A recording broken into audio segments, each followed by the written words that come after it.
I believe that each of us comes from the Creator trailing wisps of glory. I never had that feeling that I had to carry the weight of somebody's ignorance around with me.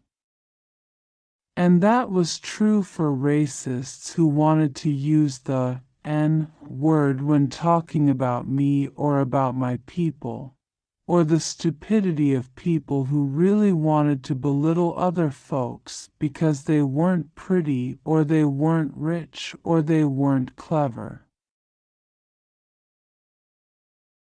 I was born in St. Louis, but lived there just for a few minutes in my life. When the human race neglects its weaker members, when the family neglects its weakest one, it's the first blow in a suicidal movement. I see the neglect in cities around the country, in poor white children in West Virginia and Kentucky, in the big cities, too, for that matter. That's the biggest gift I can give anybody. Wake up, be aware of who you are, what you're doing, and what you can do to prevent yourself from becoming ill. I refuse to allow any man-made differences to separate me from any other human beings. If you want what you're saying heard, then take your time and say it so that the listener will actually hear it. You might save somebody's life. Your own, first. I am never proud to participate in violence. Yet I know that each of us must care enough for ourselves that we can be ready and able to come to our own defense when and wherever needed. In all my work, I try to say, you may be given a load of sour lemons. Why not try to make a dozen lemon meringue pies? When I was 8 years old, I became a mute and was a mute until I was 13, and I thought of my whole body as an ear, so I can go into a crowd and sit still and absorb all sound. That talent or ability has lasted and served me until today. Fighting for one's freedom, struggling towards being free, is like struggling to be a poet or a good Christian or a good Jew or a good Muslim or good Zen Buddhist. You work all day long and achieve some kind of level of success by nightfall, go to sleep and wake up the next morning with the job still to be done. So you start all over again. If you will have a person enslaved, the first thing you must do is convince yourself that the person is subhuman. The second thing you have to do is convince your allies so you'll have some help.